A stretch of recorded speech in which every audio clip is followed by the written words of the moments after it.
जानको लागि यहाँबाट एउटा इभी हाइस चढेर हिँडेका छौँ। नेपालगञ्जबाट सुर्खेतको भाडा 500 रुपियाँ लाग्दो रहेछ। लेट्स सी अब गर्मी छ यहाँ एकदमै गर्मी छ। चैतको आज वैशाखको आज 9 गते भयो। एकदमै गर्मी छ। भदौ साउन भदौको यस्तो गर्मी छ। हुन त नेपालगञ्ज नेपालकै सबैभन्दा गर्मी सहर हो। एकदम गर्मी छ। हामी यहाँबाट सुर्खेत जाँदैछौँ। बाटो चाहिँ राम्रो छ नेपालगञ्ज बजारको। अगाडि बढिरहेका छौँ। गाइज हामी चाहिँ सुर्खेत आइपुगेका छौँ है। सुर्खेत बस पार्कसम्म इभी आउँदो रहेछ। अब यहाँबाट चाहिँ हामी मङ्गलगढतिर जान्छौँ है। गर्मी लास्टै नै गर्मी छ। त्यही हो। म चाहिँ आज पोखराबाट नयाँ एक्सपिरियन्स गरेँ। 4 जनाको मात्रै फ्लाइटमा पोखराबाट नेपालगञ्ज ल्यान्ड गरेँ। नेपालगञ्जबाट फेरि सुर्खेत 100 अराउन्ड 10 किलोमिटर रहेछ, 110 किलोमिटर। त्यो चाहिँ म फेरि एउटा हाइसमा चढेर नेपालगञ्जबाट सुर्खेत आएँ। सुर्खेतको म अहिले एकदमै मुटु यहाँको मेन सेन्ट्रल पोइन्ट जस्तो रहेछ। यो चाहिँ मणिग्राम चोक भन्नेमा छु। यो चाहिँ बस पार्कभन्दा थोरै अगाडि छ। यहाँ चाहिँ सुर्खेतमा अहिलेको साँझको 5:40 भइसक्यो। तैपनि घाम अझै डुबिसकेको छैन। गर्मी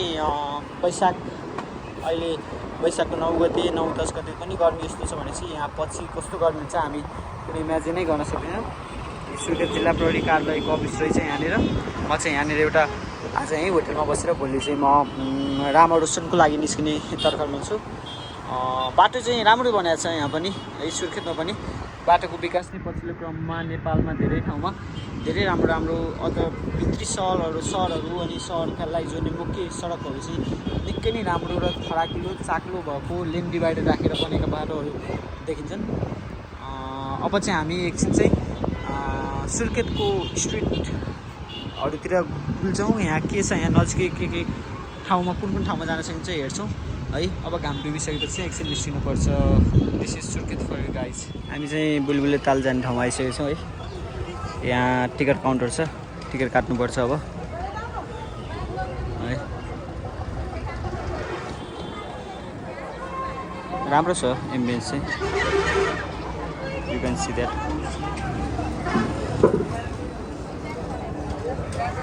बाटोबाट यता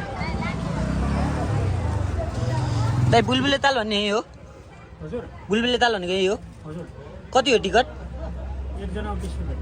विद्यार्थीको नि त्यही हो? विद्यार्थी कार्ड हुनुपर्छ। कार्ड छ? कतिवटा छ? एकजना मात्रै हो? कार्ड भयो भने कति हो? 10 रुपैयाँ। कति? 10 रुपैयाँ। लिस्ट 10 रुपैयाँ। म हजुरलाई कार्ड देखाउँछु। कार्ड देखाउँ कि पर्दैन? पर्दैन? कति बेलासम्म खुल्छ दाइ? 6 बजेबाट बन्द हो। आधा घन्टा पौने घन्टामा निक्लनुपर्छ। ए ल हुन्छ दाइ।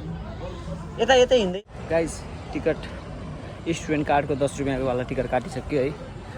अब हामी एकछिन यहाँ घुम्छौँ, डुल्छौँ, हेर्छौँ है। एम्बियन्स चाहिँ राम्रो छ। रुखहरू नयाँ रुख, अब यो पुरानो रुखलाई रिप्लेस गर्न नयाँ रुखहरू रोपिरहेको रहेछ टन्नै है। मलाई चाहिँ यस्तो एकदम मनपर्छ। यो सर्टेन टाइमपछि चेन्ज गरिराख्नुपर्छ है। यता पनि उतिसम्म रोपिरहेको छ कि राम्रो भन्नेवाला रहेछ यो चाहिँ है। बाटो पनि राम्रो छ यहाँ। म बसेको होटलबाट त्यस्तो धेरै टाढा त रहेछ, 3-4 किलोमिटर जति रहेछ। अटोमा आइहालेँ। अब एकछिन हामी यहाँ बुलबुले वरिपरि घुम्छौँ। सुर्खेत आएपछि बुलबुले नघुम्ने त कुरै भएन होइन। लगाइछ है बुलबुले हेर्नुपर्छ है भाइ। बुलबुले ताल नजिक आइपुगेको छौँ। यहाँनिर चाहिँ बुलबुले ताल छ। सानो ताल छ। हामी पोखरामा फेरि ताल बेगनेस ताल देखिराखेको होला है। रूपाताल भन्दा नि सानो ताल छ यहाँनिर चाहिँ। मान्छेहरू छन् है टन्न, हेर्न सक्नुहुन्छ। म त्यहाँ नजिकै गएर देखाउँछु। मलाई यहाँको राम्रो चाहिँ के लाग्यो भने यहाँ चाहिँ एकदम राम्रो गार्डन रहेछ होइन। अनि पछि शीतल ठाउँ, अनि पछि यस्तो यो सेडहरू होइन, फोटो खिच्ने इनफ ठाउँहरू रहेछ कि। हाम्रो पोखरामा त खाली त्यही ताल मात्रै छ। अरू फोटो खिच्ने ठाउँहरू त्यही स्ट्रिटमा अलिअलि खिच्नु त्यस्तै हो। नत्र यहाँ चाहिँ पार्कहरू पनि एकदम राम्रो रहेछ कि है। मलाई त्यो चाहिँ एकदम राम्रो लाग्यो। एन्ड दिस इज बुलबुले ताल फर यु गाइज।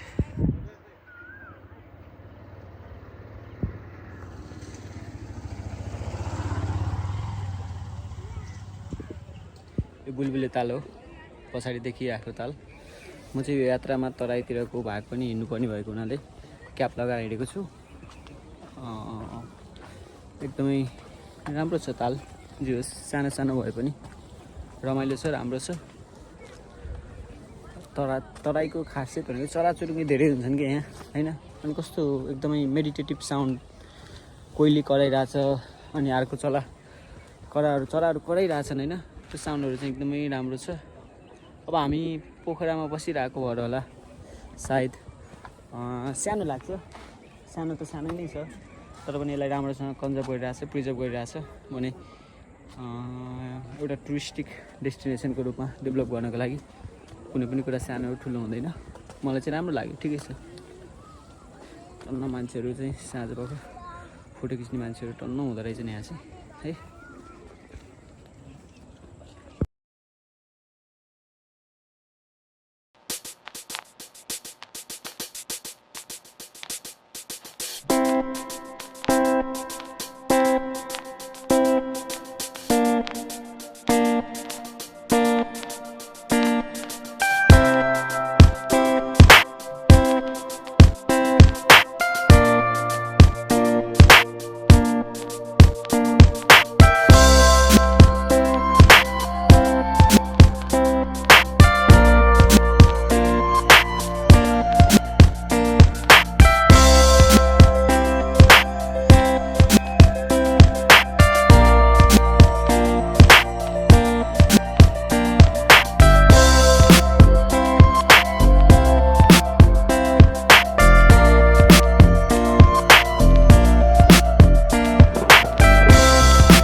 ल हामी चाहिँ यहाँ बदाम सेक खाँदैछौँ होइन।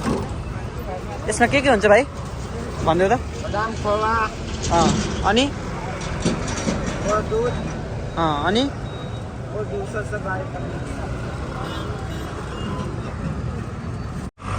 गाइस हामी चाहिँ अब आज सुर्खेतबाट निस्किँदैछौँ है।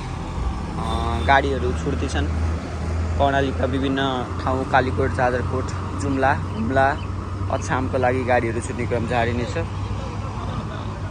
हामी पनि अब यहाँबाट एउटा गाडीमा अछामको लागि निस्किन्छौँ। सायद हामी बेलुका 5 बजीसम्ममा हाम्रो डेस्टिनेसन पुग्छौँ होला। लेट्स सी अब बाटोमा के हुन्छ, के देखिन्छ, हामी हेर्दै रमाउँदै जान्छौँ है त। हेलो गाइज, हामी चाहिँ पालतडा भन्ने ठाउँमा आएर खाना खायौँ है। यहाँनिर एउटा पुरानो होटल रहेछ, यहाँनिर खाना खायौँ। अनि पछि अब कर्णाली करिडोरमा हिँड्दाखेरि बाटो तल्लोसम्म दैलेखसम्म राम्रै नै थियो, ठिकै नै थियो, तर बाटोको विड्थ चाहिँ एकदमै कम छ। कमै ठाउँमा पर्छन् दुईवटा साइड दुईवटा गाडीहरू। कर्णाली करिडोर हिँडिरहेको छ, तल यहाँ बिचमा तल कर्णाली बगिरहेछ है। एकदम गर्मी ठाउँ छ यो पालतडा भन्ने चाहिँ। अब यहाँबाट अगाडि बढ्दै जाँदाखेरि चाहिँ के हुन्छ हेर्दैछौँ, बाटो धुलो नै धुलो छ एकदमै। अनि यहाँको लोकल बस पब्लिक भेहिकल्सको समस्या के रहेछ नि, एकदमै एक्सेस प्यासेन्जर हाल्ने एकदमै कोचेर ग्यापमा नि हालेको छ। सिटमा पनि 4 जनाको ठाउँमा 5 जना बसेको छ। एकदमै ठुलो समस्या छ। यस्तो टाइपको फोर्सको गाडीहरूको डोमिनेन्स हुँदो रहेछ। अनि पछाडि देखेको त्यस्तो पब्लिक भेहिकल्सहरू हुँदो रहेछ है। ओके, ल अब अगाडि बढ्नु है।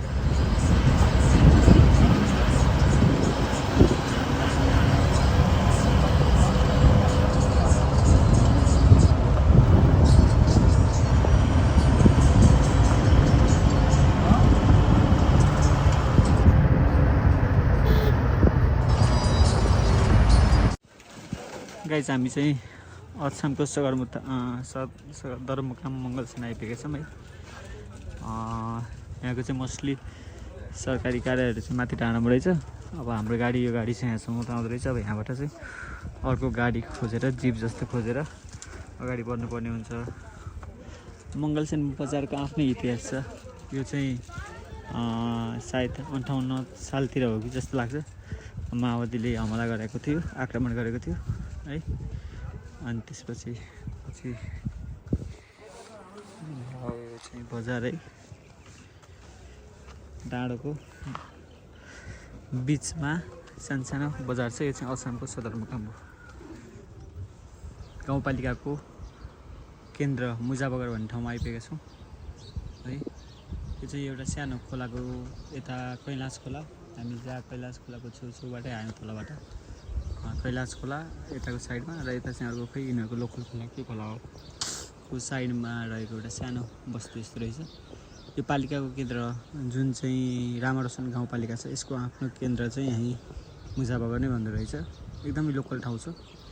यहाँ हामी देख्न सक्छौँ चित्र भिडियोमा देखे जस्तै अखरी सबैजनाले गहुँ वा जौँहरू काटेर बाँकी रहेको नलहरू देख्न सकिन्छ।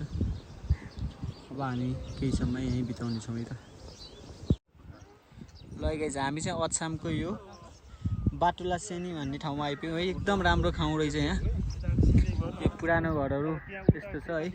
माथि एकदम राम्रो गाउँ फलेको देखिन्छ। यहाँ चाहिँ माथिसम्म एकदम राम्रो गाउँ फार्म रहेछ है। उता पाडी रामारोसनका अन्य ओडाहरू देखिन्छन् है। उता पाडी हेर्नु कस्तो राम्रो गाउँ घरहरू छ है।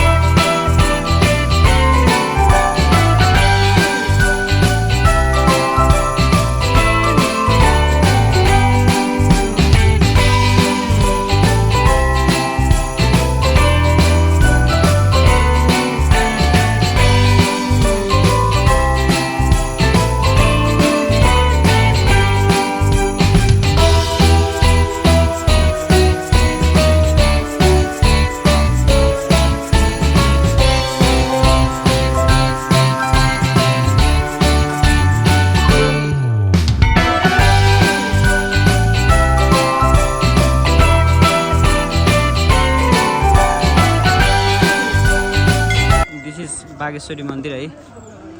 यो नेपालको धेरै नै अब धार्मिक आस्था बोकेको विश्वास रहेको मन्दिर हो।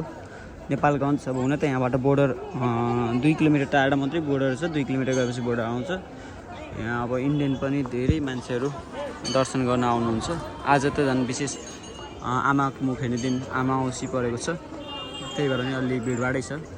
मैले चाहिँ कस्तो सौभाग्य भयो भित्र त्यो डिटेल पूजा गर्ने। घरिघरि बेला चाहिँ त्यो चारवटै ढोका बन्द गरेर पूजा गर्नुहुँदो रहेछ गुरुजीले। त्यस्तो बेलामा ठ्याक्क परेँ, माताको पूर्ण रूपमा दर्शन गर्न पाएँ। मन्दिर विशाल छ। आस्थाको कुरा गर्नै परेन। धेरै नेपालभरिका मानिसहरूले आस्था गर्छन्। माताको शक्ति पनि अद्भुतै छ। मन्दिर प्राङ्गणमा यता एउटा सानो पोखरी छ। अहिले हामी त्यता पनि हेर्छौँ। जो दर्शन गर्नेको आज राम्रै भिडभाड छ है। This is Bageshwari for you guys.